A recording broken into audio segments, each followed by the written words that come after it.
Welcome back to my YouTube channel study with Yogesh sir. आज का जो हमारा टॉपिक है आप सबको मालूम ही होगा कि वैद्युत द्विध्रुव के कारण किसी भी बिंदु पर वैद्युत क्षेत्र की तीव्रता का व्यंजक प्राप्त करना है। बहुत ही आसान होने वाला है, इसलिए कान खड़े कर लो और पूरा वीडियो देखो। चैलेंज करता हूं कि एक ही बार देखने में आपको किसी भी बिंदु पर वैद्युत क्षेत्र की तीव्रता ज्ञात करने में मदद मिलेगी।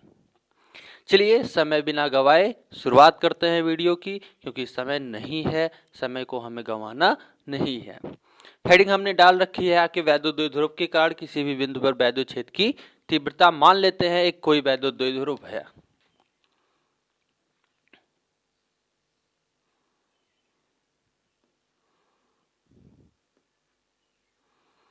ठीक, कोई ये क्या है, वैद्युत द्विध्रुव है।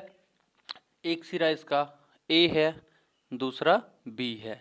इसके एक सिरे पर धन क्यू आवेश और दूसरे सिरे पर ऋण क्यू आवेश हम मान लेते हैं। ठीक, और यहाँ पर इसका जो मध्य बिंदु होगा वो होगा O, और जो इसकी पूरी लंबाई होगी वो होगी कितनी, 2L। ठीक है, अब यहाँ पे आपको पता होगा वैद्युत द्विध्रुव आघूर्ण के बारे में। वैद्युत द्विध्रुव आघूर्ण किसे कहते हैं, कोई एक आवेश तथा दोनों आवेशों के बीच की दूरी का जो गुणनफल होता है उसे वैद्युत द्विध्रुव आघूर्ण P कहते हैं, जो सदिश राशि होती है जिसकी दिशा ऋण से धन की तरफ होती है। तो यहाँ पे वैद्युत द्विध्रुव आघूर्ण की दिशा इस दिशा में होगी। यहाँ पे हमने इसे बताया क्यों, क्योंकि आप पिछले जो फॉर्मूले निकाले हैं, चाहे वो अक्षीय स्थिति में चाहे निरक्षीय स्थिति में, आप अगर वहाँ पे ध्यान दें तो आपको फॉर्मूले में P जरूर मिलेगा। तो यहाँ पे हमने, चूंकि हमें किसी भी बिंदु पर निकालना है, इसलिए हम स्टार्टिंग से ही बताते चल रहे हैं कि किसी भी बिंदु पर वैद्युत क्षेत्र की तीव्रता अगर ज्ञात करनी है तो हमें यहाँ पे वैद्युत द्विध्रुव आघूर्ण का डिस्कशन करना होगा। तो यहाँ पे वैद्युत द्विध्रुव की दिशा किधर हो गई, ऋण से धन की तरफ। आप देख रहे हैं बी से ए की तरफ। चूंकि हमें अब किसी भी बिंदु पर निकालना है तो मान लेते हैं कि बिंदु द्विध्रुव से बहुत अधिक दूरी पर कोई बिंदु, एक कौन सा बिंदु ले लिया जाए भाई, यहाँ पे आप कोई भी बिंदु ले सकते हो। चलिए P ले लेते हैं। इस वाले P में और इस वाले P में अंतर है। आप यहाँ पे देख रहे हैं इस P में वेक्टर लगा हुआ है, यानी कि ये वैद्युत द्विध्रुव आघूर्ण सदिश राशि को व्यक्त कर रहा है। और यहाँ पे सिर्फ ये P पॉइंट, P मीन्स क्या होता है, पॉइंट, यानी कि एक बिंदु को प्रदर्शित कर रहा है कि जहाँ पर हमें वैद्युत क्षेत्र की तीव्रता को ज्ञात करनी है। अब यहाँ पे दिक्कत ये आती है कि हम आगे क्या करें। ठीक है ना, तो इसमें आपको बहुत ज़्यादा इधर उधर करने की ज़रूरत नहीं है। आप सिर्फ इतना मान सकते हैं कि अगर हम इस द्विध्रुव को दो अक्षों में बांट लें, दो सदिशों में बांट लें, एक लंबवत घटक और एक क्षैतिज घटक में, तो आपका कुछ यूं बन जाएगा द्विध्रुव।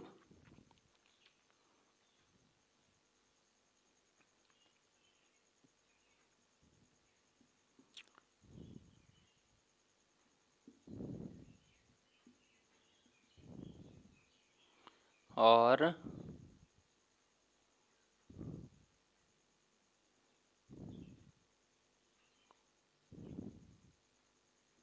ये, ठीक है ना, तो ये इसका आपका ये हो जाएगा ऊर्ध्व घटक, ऊपर की ओर जो होगा इसको मिला देते हैं,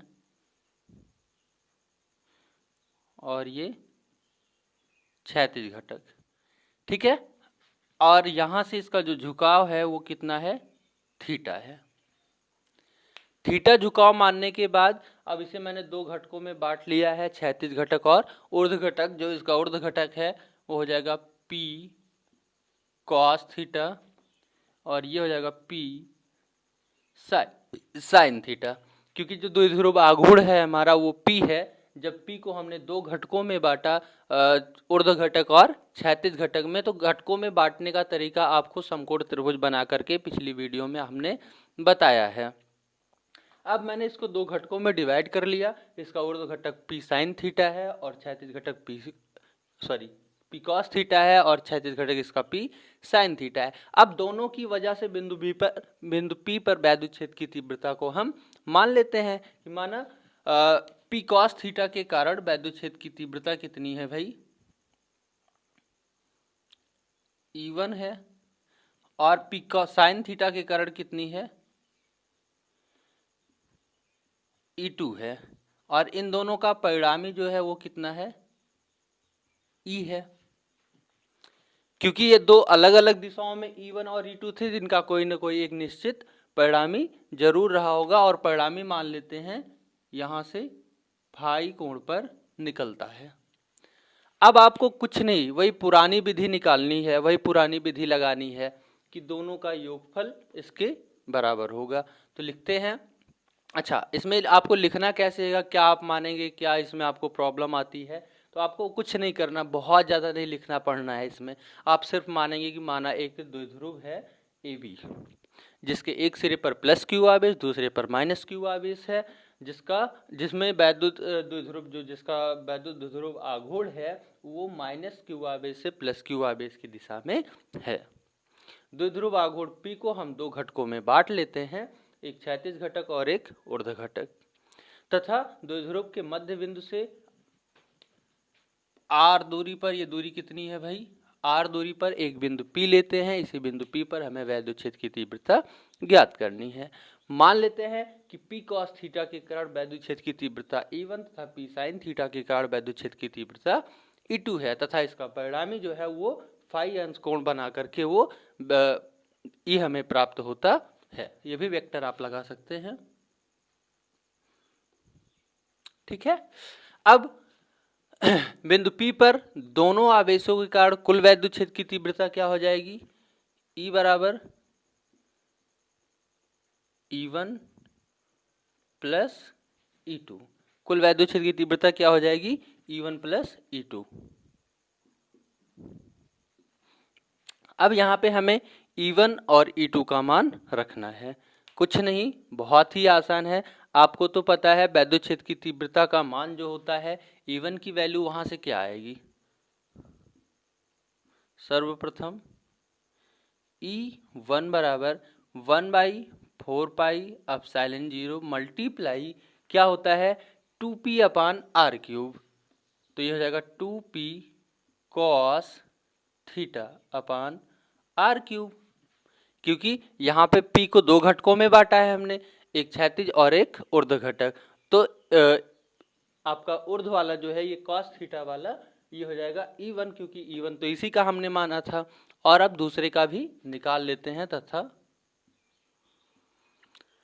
E2 बराबर 1/4 pi epsilon 0 multiply 2p। E2 किसके कारण माना गया था? साइन थीटा के कारण 2p sine theta upon r cube. इन दोनों मानों को यहाँ पर और यहाँ पर रख देते हैं, और समझ लो कि अब आपका उत्तर आ चुका है। तो वेक्टर E बराबर E1 की वैल्यू ये पूरी और E2 की वैल्यू ये पूरी। अगर आप इन दोनों में देखें तो cos थीटा और sin थीटा को छोड़कर सभी चीजें आपको क्या मिलेंगी? कॉमन मिलेंगी। आइए उनको ऐड करते हैं। E1 और E2 की वैल्यू आ चुकी है। अगर आप गौर करें तो E1 ये है, E2 ये है, इनके मान ये निकल करके आए हैं। ठीक है, लेकिन इन दोनों का परिणामी कौन है? ये है। अगर इनको हम ऐसे मिला देते हैं कुछ ऐसे, तो ये 90 डिग्री हो जाएगा आपका, और ये भी आपका 90 डिग्री हो जाएगा। यानी कि अगर ध्यान से देखें तो ये और ये समकोण त्रिभुज है, और ये भी क्या है? समकोण त्रिभुज है, जहाँ पे ये कोण फाई है, ये भुजा E1 है, ये E है, और इस भुजा का मान कितना है? इसके बराबर है, यानी कि E2 है। कुल मिला के जो परिणामी है वो कर्ण है, बाकी लंब और आधार हैं। अगर हमें परिणामी वैद्युत क्षेत्र की तीव्रता E निकालनी है तो परिणामी वैद्युत क्षेत्र की तीव्रता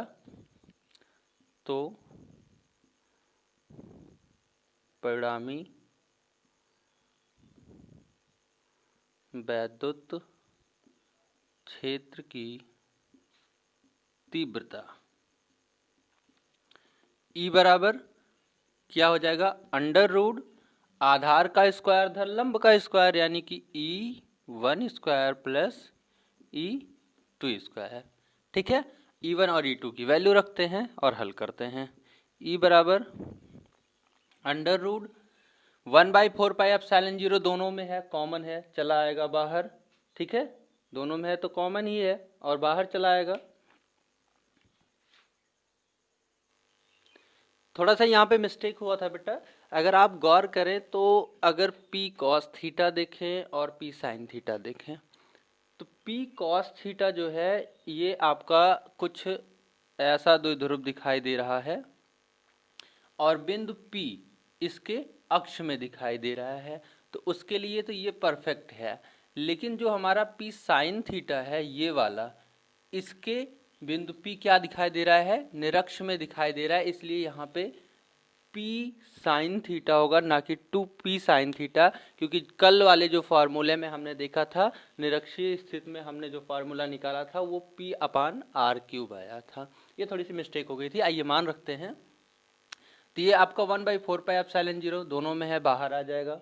ठीक है ना, और आपका जो भी बचा, जैसे यहाँ पे आपका बहुत कुछ बचेगा, फिलहाल अभी हम डायरेक्टली 1/4πε0 को बाहर लेते हैं और बचेगा आपका अंदर 2P और cos θ/r³ का whole square plus P sin θ/r³ का होल स्क्वायर। ये मान हमने रख दिया। अगर आपको इसमें कोई प्रॉब्लम लगे तो आप हमें शेयर करिएगा, हम आपको कोशिश करेंगे कि फिर से एक वीडियो बना देंगे, आपकी समस्या सॉल्व हो जाएगी। चलिए आगे हल करते हैं इसे।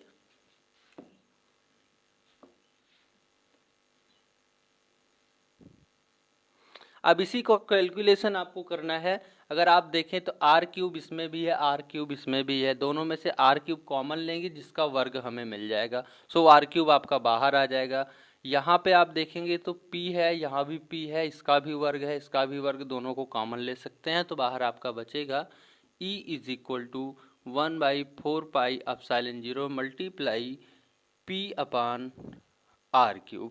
अंदर क्या बचा, 2 बचा, cos थीटा बचा, तो अंदर 2 का वर्ग 4 cos स्क्वायर थीटा और प्लस साइन स्क्वायर थीटा। सो E = sine square theta plus cos square theta बराबर 1 होता है, तो 1/4πε0 मल्टीप्लाई P/r³।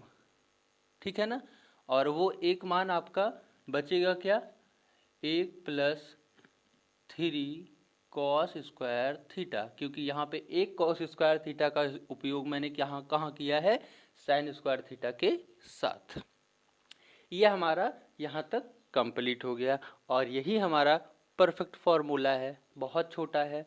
अब यहाँ पे एक क्वेश्चन और कहता है कि जो हमारा परिणामी E है, अगर वो OP से फाई अंश का कोण बनाए, जैसा कि हमने यहाँ पे दिखा रखा है, ये परिणामी E है, ये OP की दिशा से फाई अंश कोण बनाए, तो tan फाई बराबर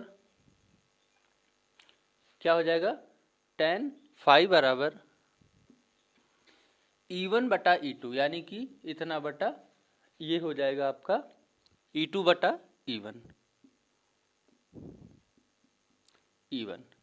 अगर इसको और सा विस्तार से अगर आपको जानना हो, इसकी बहुत छोटी छोटी बात नहीं, तो आप हमें कमेंट करिएगा, हम उसको भी बता देंगे। E1/E2 की जो वैल्यू हमने निकाली थी वो वैल्यू यहाँ पे पुटअप कर देंगे, क्योंकि 1/4πε0 दोनों में है, वो तो कट ही जाएगा।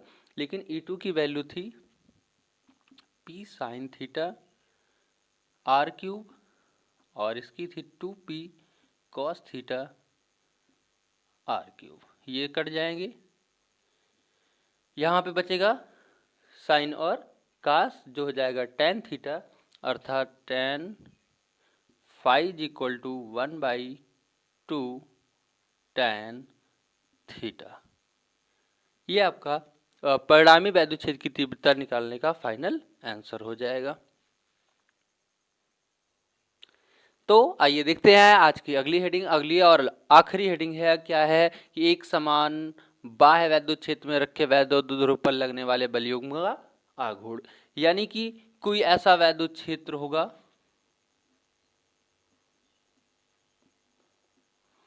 और इस वैद्युत क्षेत्र में जब हम किसी द्विध्रुव को रखते हैं तो उस द्विध्रुव में, क्योंकि दो ध्रुव होते हैं, एक धन वाला होता है, एक ऋण वाला होता है, और आपको तो पता है कि वैद्युत क्षेत्र में जब हम आवेश को ले जाते हैं तो आवेश पर एक बल कार्य करता है।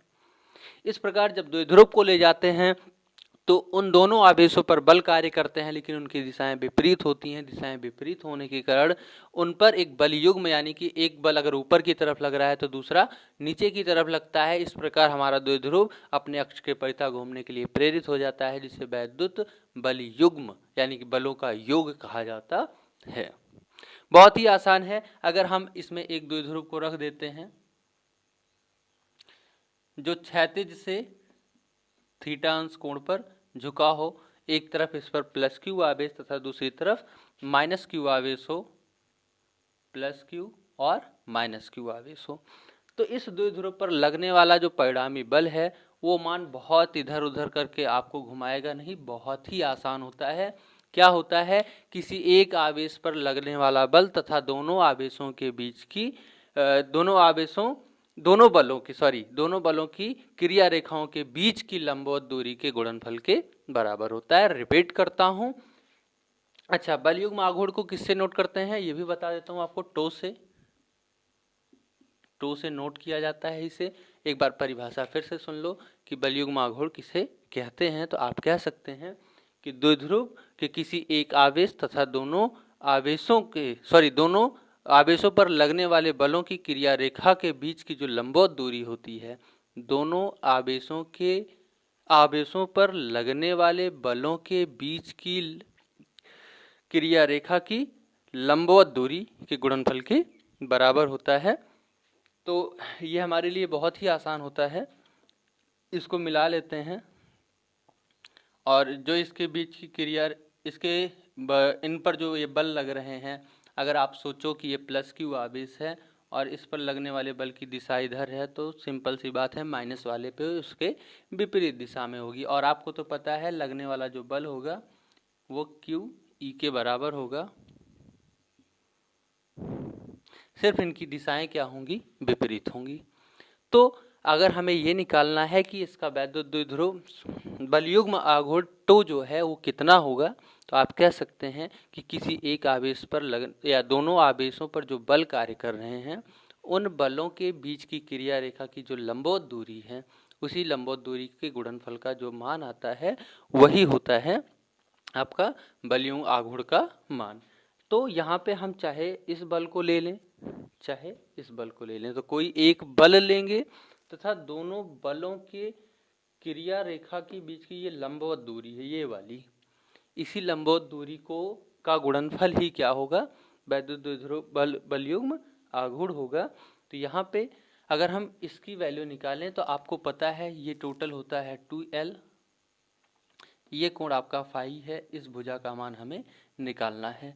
तो ये आपका कोण है, इसके लिए ये लंब हो जाएगा, ये कर्ण हो जाएगा।